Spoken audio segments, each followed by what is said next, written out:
Salut les connectés, je vous retrouve pour un nouveau tuto PowerPoint. Je vais vous présenter une fonctionnalité qui nous permet de créer sur PowerPoint des boutons cliquables. Alors vous connaissez peut-être déjà les liens hypertextes, là c'est un peu différent puisque le bouton cliquable va vous permettre de naviguer différemment dans votre présentation. C'est-à-dire que vous n'allez plus être obligé de naviguer de manière linéaire.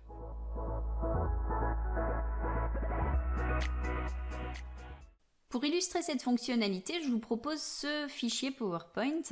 J'ai une présentation sur un thème et vous voyez donc que sur la deuxième slide, j'ai 4 thèmes qui vont être abordés durant cette présentation. Un exemple de scénario utilisant le bouton cliquable serait par exemple d'essayer d'impliquer au maximum votre auditoire. Donc par exemple ici avec nos 4 thèmes, on pourrait très bien imaginer de proposer à notre auditoire de définir l'ordre de présentation de ces 4 thèmes. Vous n'auriez alors qu'à cliquer sur les thèmes au fil des demandes. Donc vous voyez dans la présentation que pour ces 4 thèmes, j'ai 4 slides.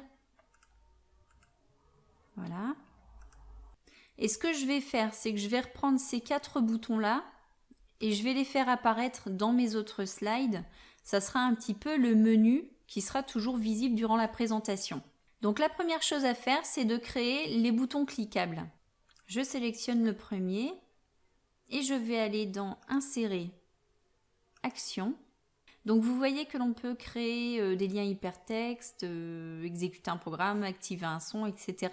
Donc nous, on va aller dans Créer un lien hypertexte et je vais choisir Diapositive et je vais mettre directement le numéro de la diapositive. Ce sera plus précis que de choisir Diapositive suivante.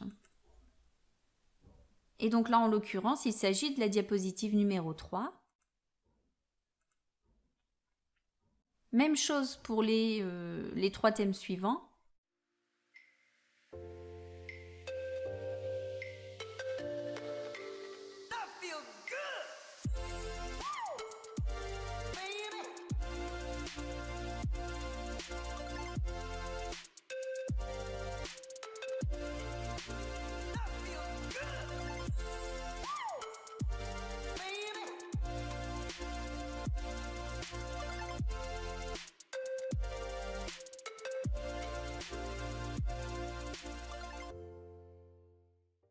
Voilà, maintenant mes boutons cliquables sont réalisés et je vais en faire des copier-coller sur les diapos suivantes. Donc l'intérêt d'avoir procédé dans cet ordre-là, c'est de ne pas avoir à recréer cette action de bouton cliquable, de créer un lien, puisque là, en faisant des copier-coller, je conserve le lien hypertexte. Donc j'ai un gros gain de temps en fonctionnant dans cet ordre-là. Donc maintenant, il ne me reste qu'à insérer mes boutons dans mes autres diapos et ce sera terminé.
Et voilà, mes boutons sont terminés. On va faire un petit essai.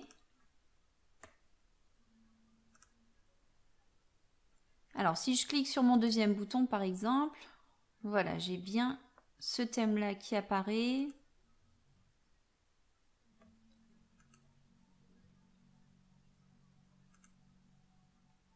Voilà.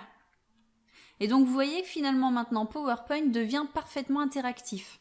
Pour aller plus loin, vous allez me dire, oui, mais bon, quand on fait une présentation, on n'a pas une slide par thème. Donc, on va faire le même, on va prendre le même principe en ajoutant une deuxième slide sur un thème. Donc j'en ai une ici que j'ai cachée, donc je vais la faire revenir. Voilà. Donc ce que je vais faire, si je reprends ce modèle-là de présentation, je vais tout simplement prendre mes boutons, les couper et les coller ici. Et ici, j'aurai toujours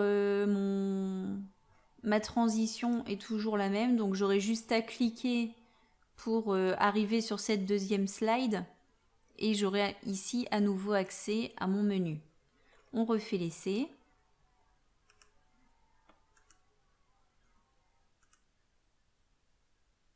Voilà, je clique, j'ai ma deuxième slide et j'ai à nouveau accès à mon menu.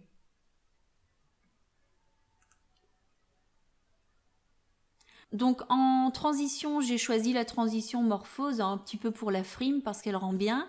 C'est tout simple et c'est fluide. Une dernière chose qui est vraiment intéressante avec les boutons cliquables, c'est que maintenant que j'ai terminé ma présentation, je vais l'exporter en PDF.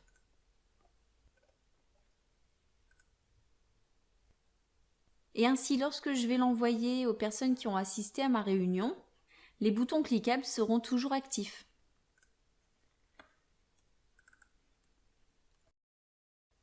Alors, je me rends sur la deuxième slide sur laquelle il y a les boutons cliquables. Vous voyez que ça fonctionne. On a quand même une limite, c'est ici. On avait les deux slides et vous voyez que quand je clique, au lieu de m'envoyer sur la deuxième slide, ça me renvoie vers n'importe laquelle en fait. Du coup, ces boutons fonctionnent aussi sur l'export en PDF, sauf quand on a plusieurs slides reliés à un bouton. Là, ça pose des petits problèmes. Je vous laisse le lien vers le téléchargement de cette présentation si ça peut vous aider.